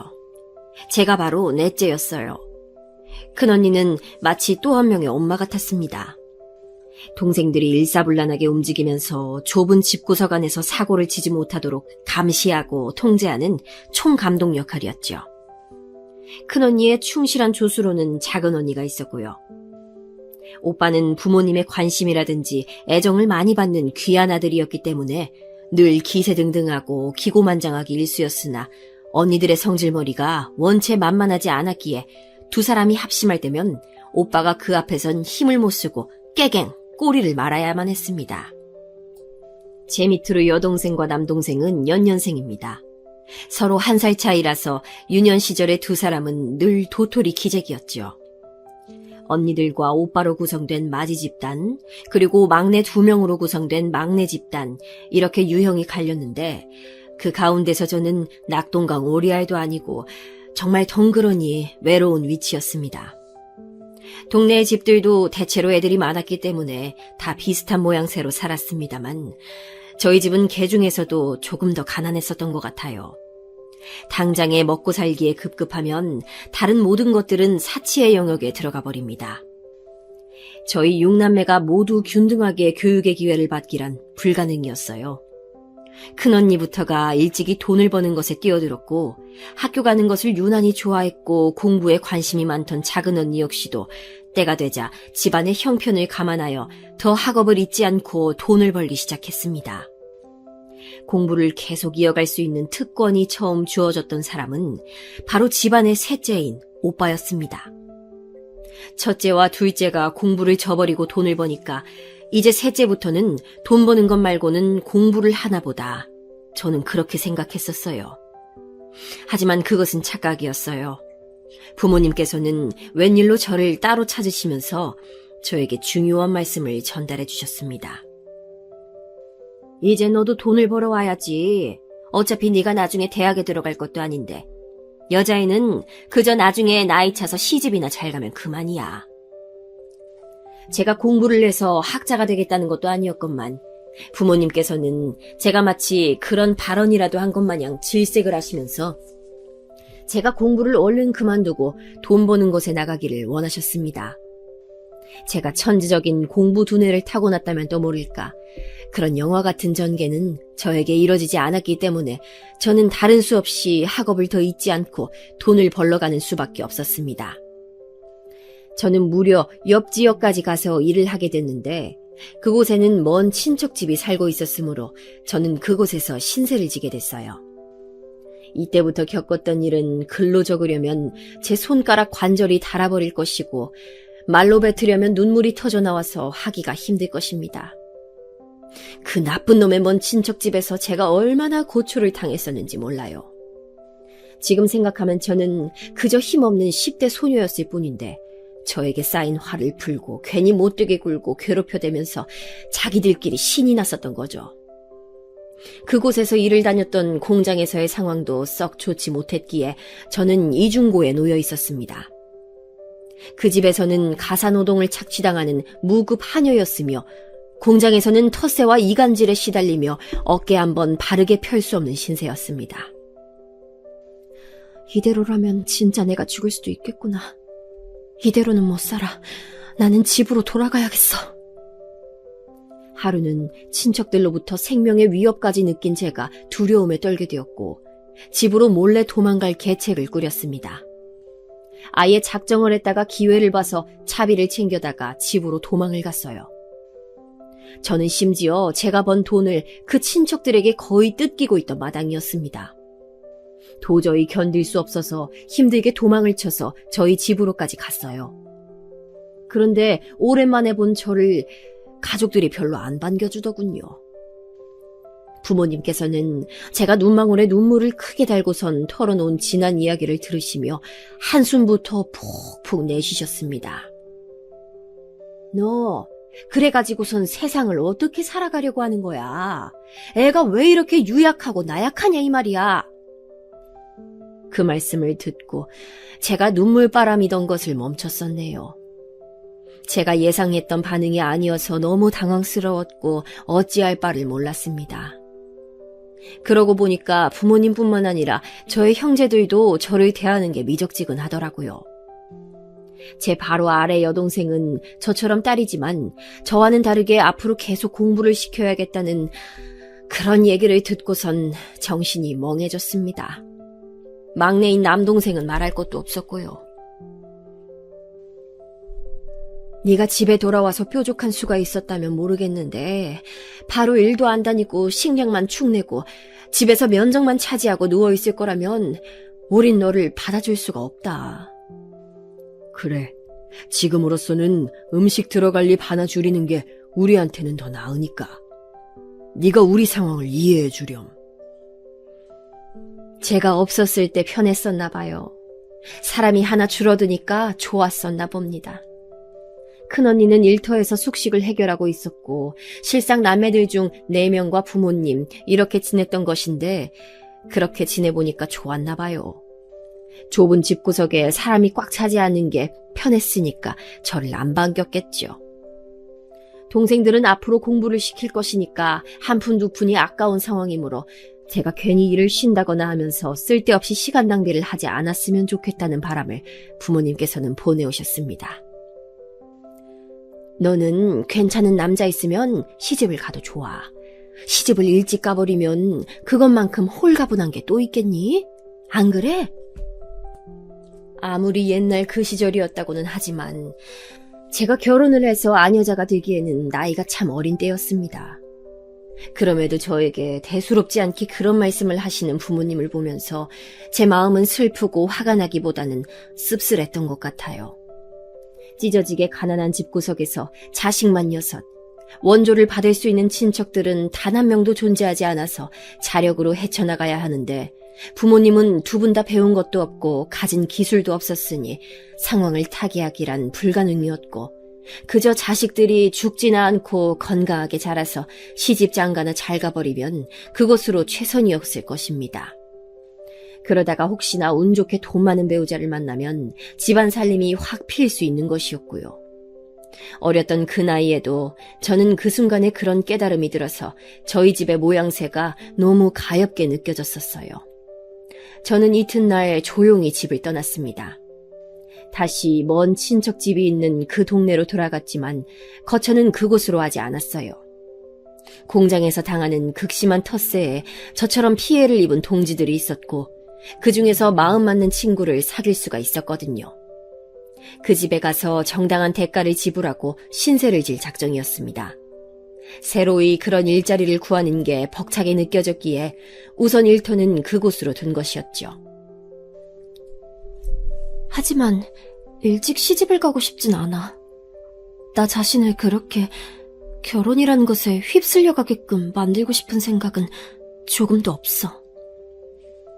저는 희한하게 또래 여자애들처럼 연애에 대한 환상이 없었어요. 남자와 눈이 맞아서 불이 활활 타오르는 그런 사랑을 할 수 있다는 게 너무 허무맹랑한 현상으로 느껴졌습니다. 당장 돈을 버는 것이 급했고 고맙게도 저를 받아준 공장의 친구 집에서 지내며 저는 나만의 자금을 모아야겠다는 생각을 하게 됐습니다. 그것에만 열중했어요. 그런데 몇 주 뒤에 제가 집으로 돌아갔다가 금세 떠났다는 것을 알게 된 친척집에서 저를 찾아왔습니다. 저한테 자기들 집으로 다시 들어오라고 하면서 지내는 비용은 공장 일을 한 것으로 충당하라고 하더군요. 전에는 말도 없이 그냥 뜯어갔다면 이제는 그럴싸한 명목을 만들어서 붙이는구나. 우습다 우스워. 나같이 가진 것 없는 애의 자그마한 돈도 그렇게나 빼앗아 가고 싶을까? 집으로 돌아갔다가 냉랭한 가족들의 반응, 그 지엄한 현실을 맛보고 온 저는 그 사이 차분하면서도 독해져 있었습니다. 눈 하나 깜빡하지 않고 친척들을 쫓아냈어요. 저보고 사리분별을 못한다느니 정냄이라고는 없는 불길한 애라느니 별별 악담들을 퍼부어댔지만 저는 그 앞에서 평정을 유지하며 그들을 물러가게 만들었습니다. 그것이 바로 제가 저의 인생에서 누군가를 상대해서 이뤄낸 진짜 배기 첫 승리였던 것 같네요. 물론 친척들이 돌아간 다음에는 다리에 힘이 풀려서 주저앉은 채로 덜덜 떨어야 했고 혹시 다시 찾아와 보복을 하지는 않을까 싶어서 며칠을 잠을 설쳐야 했지만 그래도 제가 의연하게 대처했다는 사실이 스스로 좋았습니다. 하지만 그 나쁜 친척들은 역시나 저를 다시 찾아와 괴롭히려 하였고 저에게서 돈을 뜯어가려고 했어요. 얹혀 살고 있는 친구한테까지 피해를 줄 수 있는 상황이었기 때문에 저는 결단을 내렸습니다. 지금까지 내 편의를 봐주고 도와줘서 정말로 고마웠어. 나는 오늘까지만 이곳에 머물고 내일 바로 떠나려고 해. 뭐? 어디로? 다시 집으로 돌아가는 거야? 그 동네는 일자리가 워낙 없는 것 같던데? 아니야, 집으로 가지 않아. 나는 새로운 곳에 가서 새로운 일자리를 찾고 새로운 사람들을 만나보려고 해. 세상에, 연고도 없는 곳을 무작정 가보겠다고? 어디 여자애가 혼자 그럴 수 있단 말이야. 무슨 변이라도 당하면 어쩌려고. 너 정말 세상 무서운 줄을 모르는구나. 그 친구가 질색팔색을 하면서 저를 만류했습니다. 그러나 저는 결심을 굳힌 이유였습니다. 친척들을 따돌리고 몰래 떠날 생각을 하자 사실은 가슴이 설렘으로 두근거리고 있었어요. 저는 천가방 하나에 다 들어가는 저의 짐을 다시금 챙긴 채 떠나는 날의 아침을 기다렸습니다. 그런데 그 친구가 아무래도 여자애 혼자 무연고지로 가는 건 위험한 것 같다면서 자기 이모가 사시는 곳에 가보는 게 어떠냐며 제안을 해왔어요. 저 때문에 밤새 많은 고민을 한 모양이었습니다. 저는 원래 평생을 그 작은 동네에서만 살다가 일자리 문제로 이 먼 친척 집이 있는 지역으로 와본 것이었기 때문에 다른 세상은 알지 못했습니다. 완전히 미지의 영역이었기 때문에 설렘과 더불어 두려움도 존재했어요. 그래서 그 친구의 제안을 받아들이기로 하고 주소를 알아갔지요. 수중에 있는 돈이 저의 전 재산이었고 찾아간 그곳에서 저는 그 친구의 이모를 만나뵐 수 있었습니다. 감사하게도 제가 그 집에서 잠시 머물 수 있도록 해주셨고 저에게 사람을 구하고 있을 만한 공장들을 알려주셨어요. 저는 그중 한 곳에서 운 좋게도 바로 일을 시작하게 되었습니다. 낯선 곳이었고 일은 고됐지만 제가 겁도 없이 발걸음을 옮겨서 새로운 장소에서 새로운 일상을 누리게 되었다는 사실에 고양된 것이 더 컸습니다. 제가 그곳에서 적응이라는 것을 하려고 할 때였어요. 저희 집으로부터 연락이 왔습니다. 저를 찾아서 먼 친척 집에 연락을 했다가 제가 없다고 하니까 놀라서 그 친구에게 제가 어디 있는지를 물었다고 하네요. 집에서 나를 왜 찾는가라는 궁금증을 품었을 때 가장 빠르게 떠오른 답은 돈 내놓으란 거구나 였습니다. 저는 이 답이 정답일 것이라고 확신했었는데 그게 아니었어요. 가족들이 절 찾은 건 집에 큰 소식이 있기 때문이었습니다. 바로 큰언니의 결혼이었어요. 공장에서 알게 된 사람의 소개로 남자를 만나자마자 결혼을 하다니 큰언니는 어쩌면 그럴 수가 있지? 내 사고방식으로는 이해가 어렵다. 성인이었기에 큰언니가 언제든 결혼해도 이상하진 않는 상황이었으나 너무 갑작스러웠습니다. 큰형부는 큰언니보다 5살이 많은 사람이었고 공장이 아니라 다른 회사에서 일을 하고 있었어요. 벌이는 그런대로 괜찮았지만 문제가 있다면 장남과 장녀끼리의 결혼이었다고나 할까요? 큰형부는 3남매 중에 맏이었어요. 큰언니는 결혼을 하면 우선은 시댁에 들어가서 살고 돈을 모았다가 1년 정도 후에 분가를 할 계획이라고 했습니다. 하지만 그 바람은 이뤄지지 않았죠. 큰언니가 시댁에서 벗어나 분가를 한 것은 결혼하고 나서 무려 6년이 지났을 때였답니다. 아무튼 저는 큰언니가 결혼하는 모습을 보면서도 나도 시집가고 싶다는 생각을 전혀 안 했어요. 그런데 작은언니는 달랐던 모양이에요. 빨리 결혼해서 집구석을 뜨는 게 최선일지도 몰라. 난 절대 식구들한테 오래오래 돈 뜯기고 살 생각 없어. 작은언니가 그런 말을 할 때부터 심상치 않더라니 큰언니가 결혼하고 나서 이듬해 작은언니도 시집을 가버렸습니다. 상대는 작은언니보다 2살이 많았고 또래라서 그런 건지 어쩐진 몰라도 둘이 성격이 자주 충돌해서 결혼한 뒤로 부부싸움을 그렇게나 했다고 하네요. 그런 와중에 애는 3이나 낳았으니 어떻게 봐야 할지 모르겠습니다. 언니들이 결혼했을 때 부모님께서는 별다른 동요를 안 보이셨어요. 딸은 원래 출가 외인이야. 우리 아들이 결혼해서 며느리를 데려와야만 자식을 결혼시킨 게 제대로 실감이 날 것 같네. 그렇게 말씀하시는 걸 듣고 있는 오빠의 표정이 오묘했던 것 같습니다. 그랬던 오빠는 금세 결혼을 했는데 저는 그 새언니라는 사람과 접점이 별로 없었어요. 왜냐하면 저는 다른 지역에 살고 있기도 하였거니와 그 새언니가 결혼하고 나서 몇 달 뒤에 집을 나갔거든요. 부모님과 오빠가 그 문제로 막 싸우고 난리도 아니었나 봅니다. 동생들한테 듣기로는 정황상 그 새언니가 시집살이를 못 이기고 열받아서 가출을 한 모양이었어요. 그랬다가 다시 몇 달 뒤에 새언니라는 사람이 돌아왔고 오빠랑 둘이서 다른 동네로 가서 살았습니다. 그곳에서 아이를 낳았고요. 그랬다가 또 새언니가 집을 나갔어요. 오빠는 나가서 돈 버는 사람인데 그러면 아이는 누가 돌봤냐고요? 두말할 것도 없이 저희 부모님이셨죠. 내가 그것이 자기 가족들과 왕래도 거의 안 한다길래 너무 불쌍하고 측은해서 받아줬건만 이렇게나 근본이 없었을 줄이야. 아유, 이래서 그 가족이 어떤지를 봤어야 했는데. 아유. 엄마는 가슴을 치시며 후회했지만 어차피 결혼은 오빠의 주관이었는데 어차피 돌이킬 수도 없었죠. 제 위의 형제들이 다사다난한 결혼사를 쓰는 동안 저는 묵묵히 일을 하고 돈을 벌었습니다. 그리고 저는 절대, 결코 제가 얼마를 버는지 얼마를 모았는지 제 가족들한테 밝히지 않았어요. 무언의 교훈을 얻은 뒤였거든요. 다만 동생들의 교육비 몫으로 다달이 얼마씩 지원했던 것은 끊기지 않고 내놓아야 했습니다.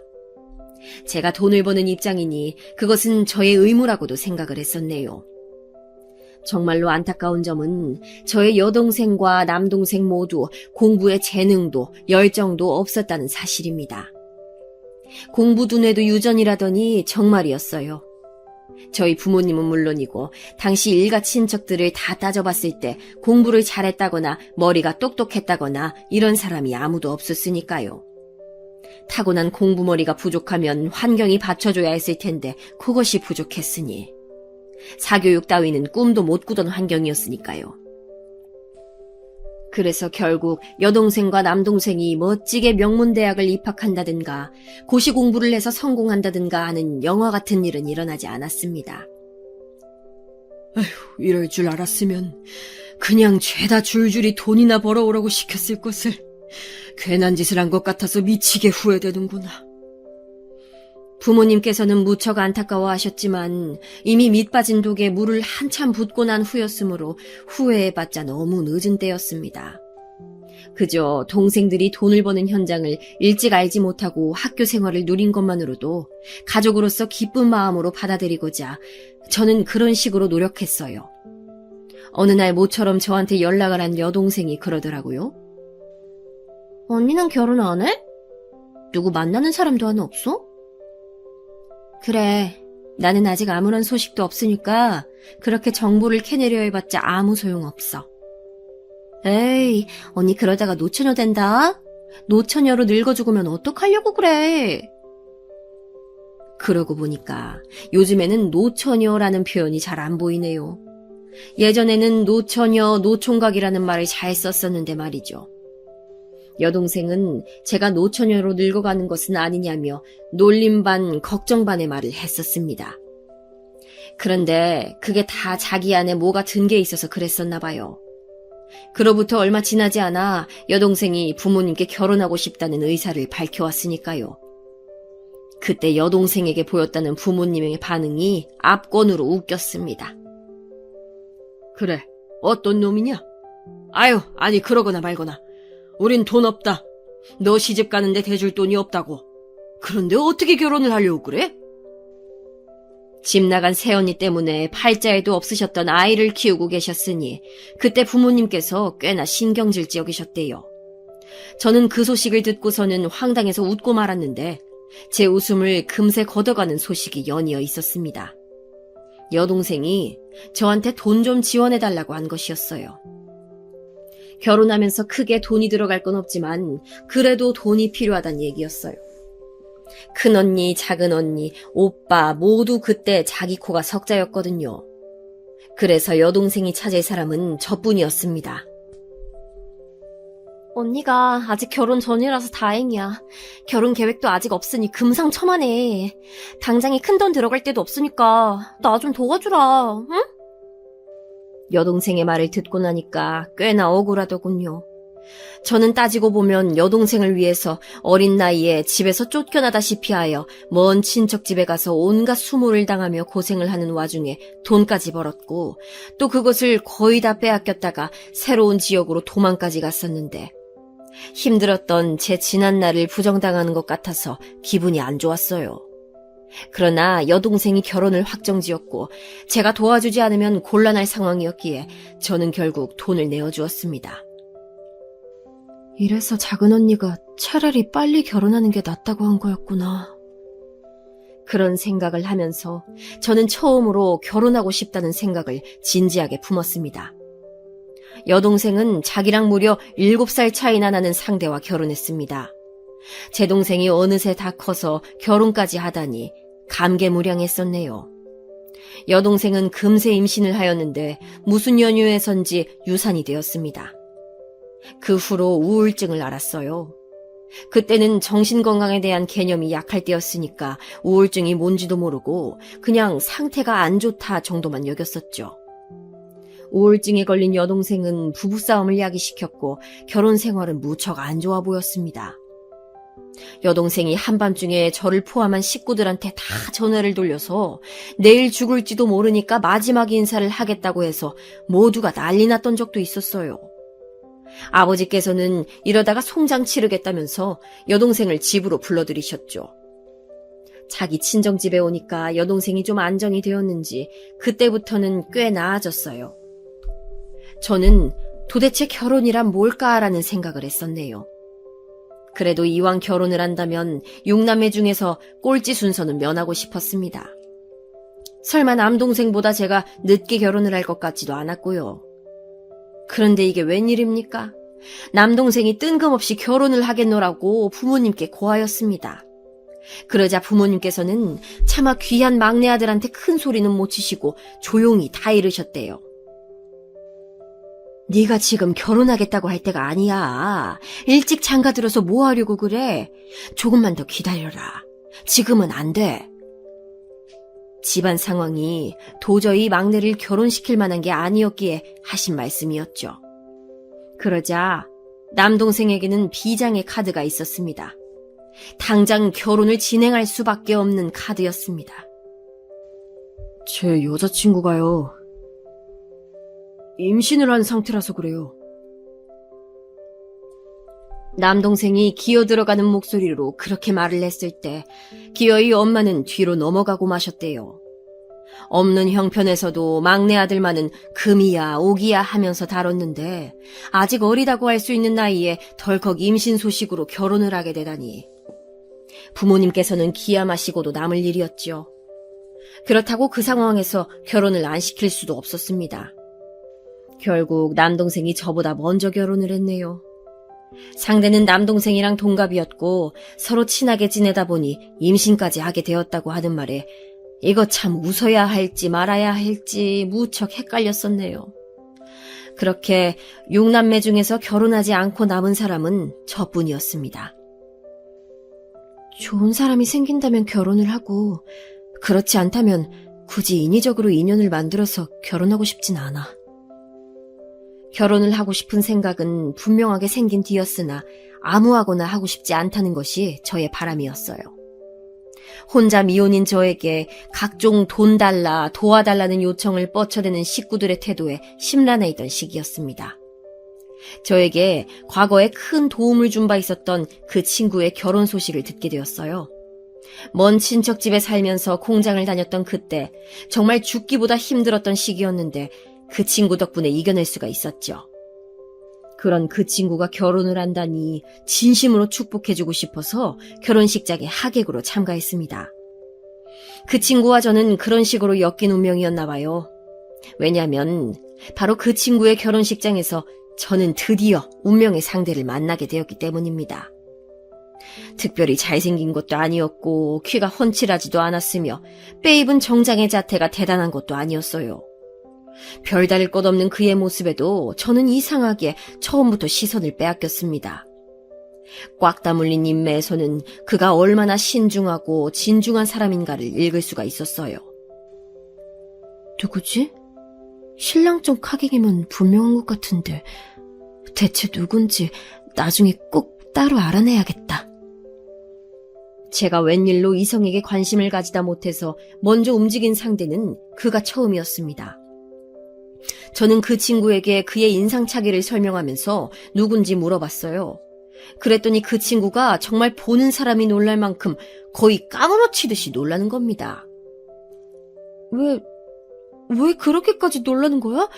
그 사람은 내가 신상 알아내면 안 되는 상대였던 거야? 아니, 그럴 리가. 내가 그런 것 때문에 놀란 게 아니야.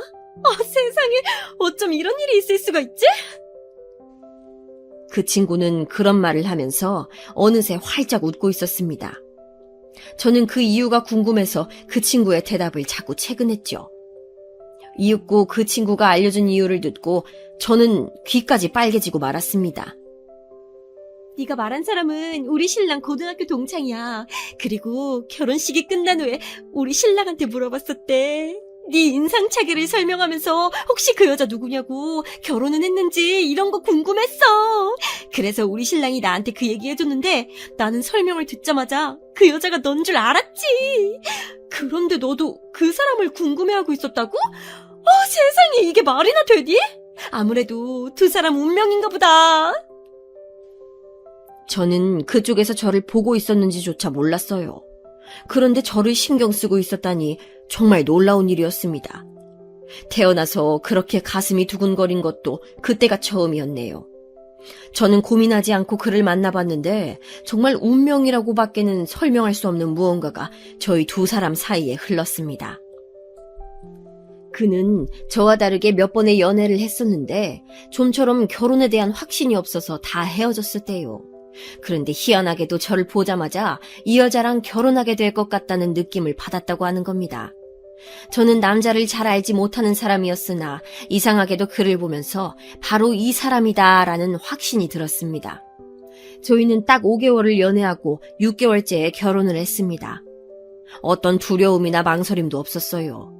저는 마치 그때까지 제가 아무하고도 결혼을 하지 않은 채로 그저 제 형제들이 5이나 전부 결혼을 하는 것을 지켜만 본 것은 남편을 만나기 위해서 그랬다는 생각마저도 들었거든요.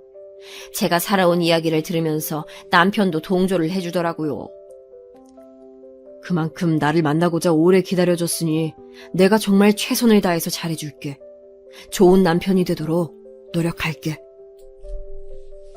다정히 말을 할 줄 아는 남편을 둬서 정말 행복했습니다. 저는 제 언니들, 오빠, 동생들을 보면서 결혼에 대해 반신반의하는 마음뿐이었고 부모님을 보면서도 결혼해서 자식 낳고 사는 것은 정말 만만하지가 않다. 특히 가난하면 더 그렇구나라는 깨달음만 얻을 뿐이었습니다. 그러나 남편이 모든 저의 생각을 바꿔줬어요. 경제력이 미미한 저의 친정집만큼이나 시댁 쪽도 별반 다르지 않았습니다만 독특한 공통점이 저희 부부에게 있었다면 굉장한 자립심이 강한 자식이었다는 거예요. 저처럼 남편도 자기 돈을 조금씩이나마 몰래 모아왔었더라고요. 그 덕분에 저희는 결혼하고 나서 쪼들리게 살지 않았습니다. 아이를 바로 갖고자 했는데 생각대로 안 돼서 그것이 유일한 난관이었네요. 저희가 결혼하고 나서 3년이 지났을 때 찾아온 귀한 생명이 바로 저희 아들이었어요. 눈에 넣는다 해도 아프지 않을 만큼 정말 온 마음 다 바쳐서 사랑한 저희 유일한 자식이었습니다. 아들을 키우는 동안에 생긴 특별한 일화가 별로 없을 정도였어요. 그런 수준으로 아들은 자기 부모의 속을 썩이지 않는 착하고 유순한 아이였습니다. 외모는 저를 너무 닮았으나 머리라든지 성격 같은 건 남편을 닮았었죠. 그래서 다행히도 공부를 꽤 했습니다. 자식을 하나만 본 집은 6남매 중에서 제가 유일했어요. 너는 돈 들어갈 때가 더 적으니까 집안 행사 있을 때 네가 더 많이 내라고 했던 형제들에게 섭섭했지만 저도 호락호락하지 않았기에 경제적으로 여유롭다는 소리는 일절 하지 않으면서 그들보다 돈을 더 내지 않았습니다. 저에게는 저희 아들을 그 누구보다 귀하게 키우고 싶은 욕구가 강했으니까요. 그렇게 키워낸 아들, 대학도 원하는 곳으로 갔고 취업도 무난한 곳으로 했습니다. 아들을 떠올리기만 해도 흐뭇했고 남편이랑 저랑 항상 했던 얘기가 우리는 참 복받은 부모다라는 거였어요. 이렇게 착한 자식이 또 있을 수는 없는 노릇이었습니다. 그런 착한 아들은 결혼 상대도 꼭 자기 같은 사람을 데려왔어요. 굉장히 참하고 단아하게 생긴 저희 며느리, 처음 봤을 때부터 마음이 갔었습니다. 아들하고 동갑내기였고 알고 지낸 지는 오래였으나 둘이 연인 관계가 된 것은 1년이 좀 넘었다고 얘기를 하면서 결혼을 하고 싶다고 그랬어요. 저는 며느리에게서 얼핏 그늘을 봤는데 역시나 이유가 있었습니다. 며느리는 2번이나 부모의 이혼을 겪은 사람이었어요. 첫 번째는 며느리가 9살일 때, 두 번째는 며느리가 14살 때였다고 하더라고요. 마음 붙일 곳이 없어서 무척 방황을 오래 하였고 이상하게도 늘 가슴 한구석이 공허했다고 합니다. 그런 결핍을 알아봐준 사람이 바로 저희 아들이었대요. 사실 제가 먼저 오래 짝사랑을 했었어요. 괜히 사귀었다가 헤어지기라도 하면 친구 관계마저 잃게 될까봐 용기를 내지 못하고 그냥 친구라는 이름 아래서 만족하면서 지내고 있었죠. 그런데 정말 좋아하는 마음이 계속 커져서 확 고백을 했다가 지금 이렇게까지 온 거예요. 그런 얘기를 수줍게 꺼내놓던 며느리가 얼마나 귀여워 보였는지 모릅니다. 귀한 아들을 채가는 여자라고 보이지도 않았어요. 그저 제가 보듬어줘야 할 아이로 보였지요. 지체 없이 둘의 결혼을 허락했고 아들과 며느리는 부부가 돼서 행복하게 살았습니다. 아주 깨가 쏟아지는 부부였어요. 알콩달콩 재밌게 사는 모습이 정말 예뻐 보여서 저나 남편이나 우리는 자식 복도 있고 며느리 복도 있다면서 자화자찬을 했었답니다. 하지만 끔찍한 비극이 인생의 한 구간에 준비되어 있었던 줄은 아무도 몰랐던 것입니다. 지금에야 눈물 없이 회상할 수 있지만 이렇게 되기까지 오랜 시간이 걸렸습니다. 결코 무뎌지지 않을 그 비극은 바로 저희 아들의 갑작스러운 사망이었습니다. 한겨울에 길에서 쓰러졌어요. 그리고 주위엔 아무도 없었습니다. 차가운 땅바닥 위에서 아들은 아무런 도움도 받지 못한 채 혼자 식어갔습니다. 저희 남편, 그 차분한 양반이 병원 바닥을 구르며 오열했고 저는 혼절 직전이었어요. 그런 와중에 저의 시야에 들어왔던 것은 초점이 나간 눈동자로 멍하게 있던 며느리 모습이었어요. 싸늘하게 식어버린 저희 아들을 내려다보며 울지도 않고 넋이 나간 채로 가만히 있었어요. 그때부터 며느리 상태가 심상치 않았던 것이죠. 저희 아들을 갑작스럽게 떠내보낸 이후 저희 부모는 도저히 심정을 추스를 수가 없었습니다. 계속 살아야 할 이유를 찾지 못하겠더라고요. 만약 우리에게 서로가 없었다면 우리는 이미 이 세상을 등진 뒤였겠지. 저희 부부는 서로에게 그런 심정을 털어놓았습니다.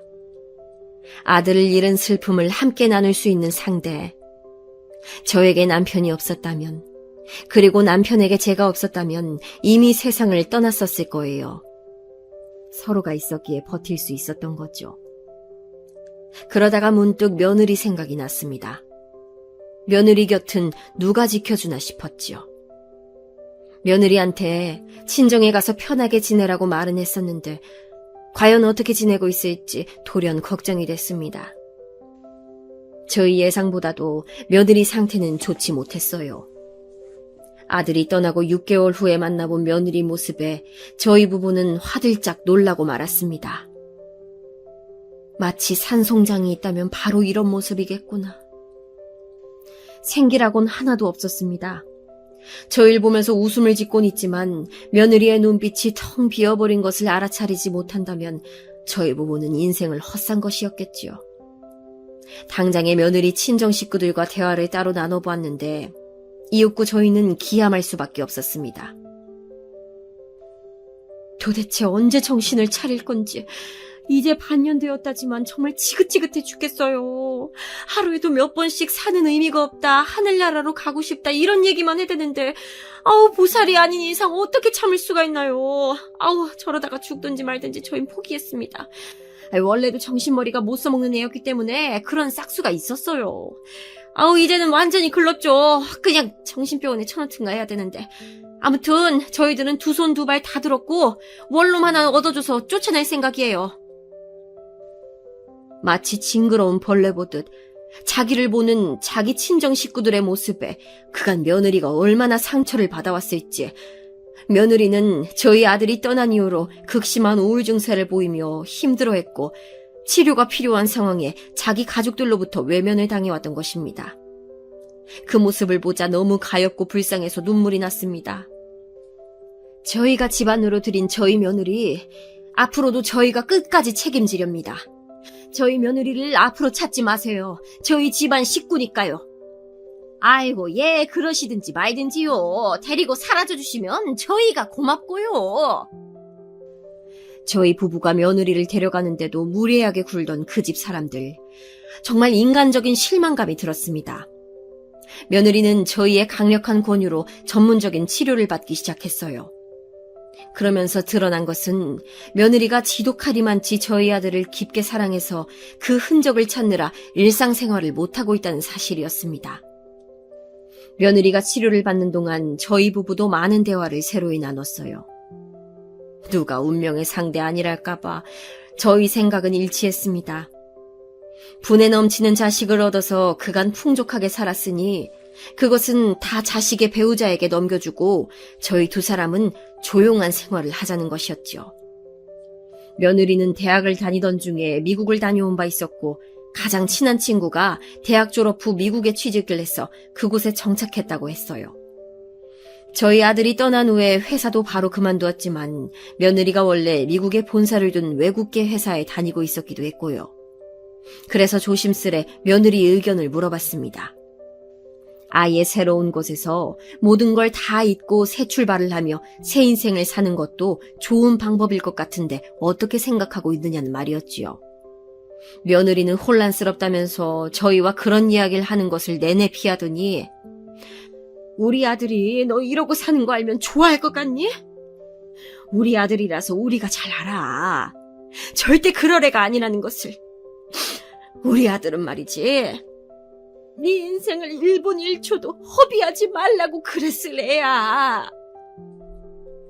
제가 어느 날 눈물 지으며 그렇게 말을 했을 때 비로소 저희 부부를 똑바로 바라보았습니다. 며느리가 이내 눈물을 줄줄 흘리면서 그러더라고요.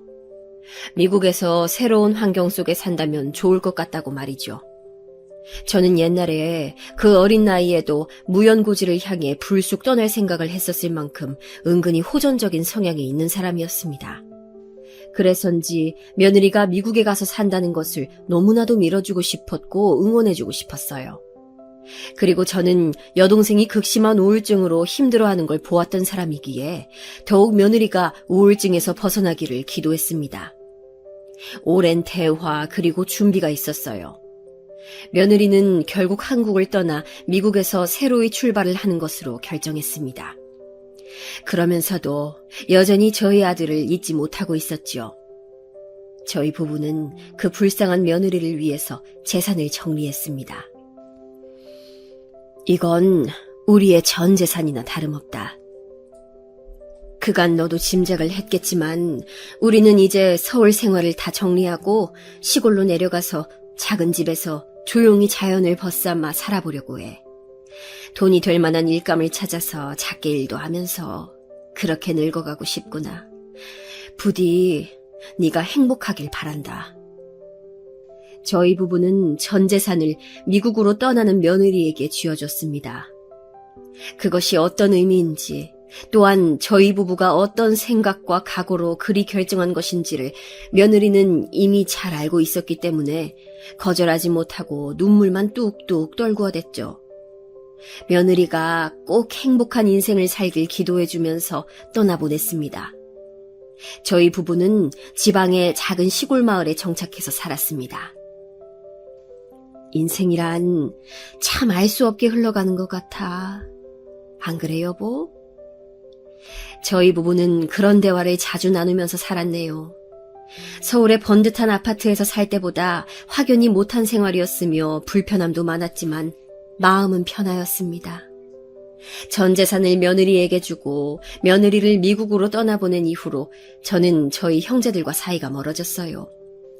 자기들한테 그 돈을 나눠주지 못해서 단단히 삐진 모양이었습니다. 어쩜 5명이 하나같이들 성격이 그런지 몰라요. 6남매 중에서 성격의 결이 다른 것은 저 하나뿐이었고 애초에 나머지 5은 서로가 닮아 있었을지도 모르겠네요. 너 그러다가 노년에 굶어 죽는다? 그때 가서 우리한테 손 벌릴 생각은 하지 마. 형제들의 냉랭한 발언에 상처 입을 죄가 아니었지요. 비록 없이 살아도 마음만은 편안하게 남편과 살았습니다. 언제나 저희 아들을 그리워하면서 미국으로 떠난 며느리를 궁금해하면서 그렇게 살기를 10년이었습니다. 저희 부부를 찾아온 반가운 손님이 있었지요. 처음에는 못 알아봤다가 이내 며느리임을 알아차리고선 제가 버선발로 뛰어나갔죠. 세상에 이게 누구야? 아이고, 그간 건강하게 잘 지냈니? 네, 어머님 아버님도 잘 지내셨어요? 진작 찾아뵙고 싶었는데 제가 너무 늦게 왔죠. 며느리는 기억 속 모습과는 다르게 무척 생기가 넘치고 무엇보다 눈빛에 힘이 있는 모습이었습니다. 가슴이 찡해지더라고요. 당장 내올 게 없어서 커피나 얼른 타다가 뻥튀기랑 같이 내왔는데 그걸 보고 며느리가 엄청 좋아하더라고요. 희한한 데서 좋아하는 모습은 옛날하고 똑같았습니다. 저희 부부는 그간 며느리가 살아온 이야기를 들을 수 있었어요. 그리고 점점 더 놀란 표정을 짓게 됐습니다. 미국으로 건너간 며느리는 친한 친구의 도움을 받아서 장사를 시작했대요. 그 우울했던 아이가 장사라니, 심지어 미국에서 장사라니 놀랄 노자였습니다. 활력이 필요했어요. 그리고 매일같이 저를 움직이게 할 원동력도 필요했고요. 그렇게 푸드트럭 장사를 친구의 지인과 같이 시작했는데 그게 일이 커질 줄은 처음엔 몰랐네요. 정신없이 5년이 지나가는 동안 며느리는 돈을 엄청나게 모은 상태였고 그러면서 쌓은 인맥을 통해서 주식도 시작했는데 그야말로 인생 역전일 만큼 돈을 벌었다고 했습니다. 아주 유복한 환경에서 자라온 재미교포 청년하고 만나서 새로운 사랑을 하게 됐는데 저희 부부의 허락을 받고 싶어서 한국에 들어온 것이라고 했어요. 허락이 뭐가 필요하니? 네 인생인데 아무렴 되고 말고. 제가 기뻐서 외치자 며느리가 눈물을 훔치더니 이어서 말했습니다. 저희 부부를 미국으로 초대하고 싶다고 말입니다. 며느리가 간청을 하는데 거절할 엄두가 안 나서 그러겠다고 했어요.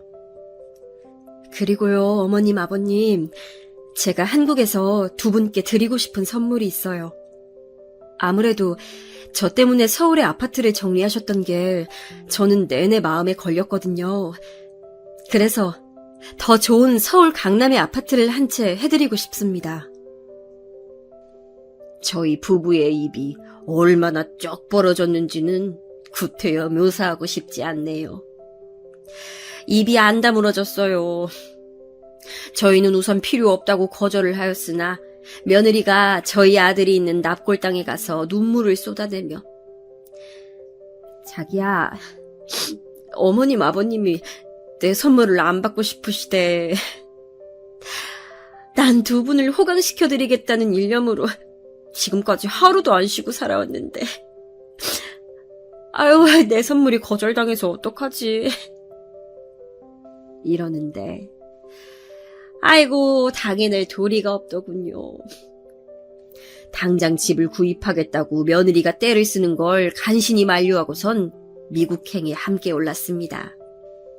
저희 친정 식구들이 10년 만에 엄청난 인물이 된 며느리가 저희 부부를 호강시켜주는 그림에 얼마나 놀라서 뒤집어졌는지 내심 고소했어요. 미국에 도착하고 나서 며느리가 사는 곳도 둘러보고 여러 군데 관광도 하고 하다가 캐나다까지 올라가 보고 정말 꿈 같은 시간을 보냈습니다. 며느리가 새로 만나고 있다는 청년을 본 순간 저나 남편이나 심장이 철렁 내려앉았어요. 얼굴에서 풍기는 분위기가 저희 아들하고 무척 닮아 있었거든요. 어째서 며느리가 그 청년에게 마음을 열어주었는지 알 법도 같았으나 굳이 내색은 하지 않았습니다. 정말 건실하고 좋은 청년이더군요. 비록 한국말은 유창하지 않으나 소통도 잘 되고 무엇보다 저희 부부에게 정말 예의가 발랐어요. 저희 부부한테 뭐라도 더 해주고 싶어서 안달이더군요. 졸지에 아들 하나 새로 생긴 묘한 기분이었습니다. 며느리 덕분에 미국에도 한국에도 저희 부부는 멋진 거처가 생겼어요. 미국에서는 수영장이 딸린 햇살 가득히 들어오는 단독주택의 생활이 있고 한국에서는 멋진 서울의 한강 야경이 내려다 보이는 깔끔한 아파트 생활이 있어요. 어머님, 아버님, 시골 생활은 그 정도 체험해 보셨으면 이제 됐잖아요. 더 나이 드시기 전에 도시 생활을 즐기셔야 되지 않겠어요? 저희 며느리의 언변에 또 넘어가고만 저희 부부의 잘못이겠지요. 어쩌다 말년에 이런 화려한 생활을 하게 되었날 짚어보면 어이없는 웃음이 나옵니다. 저희 부부와 며느리는 아직도 떠나간 저희 아들을 사무치게 그리워하고 있지만 내일을 꿈꾸며 미래를 향해 나아가고 있답니다. 훗날 하늘나라에서 저희 아들이 저희를 만나면 내가 다 봤는데 다들 잘 살았다 이렇게 말해주길 바라면서 말이에요.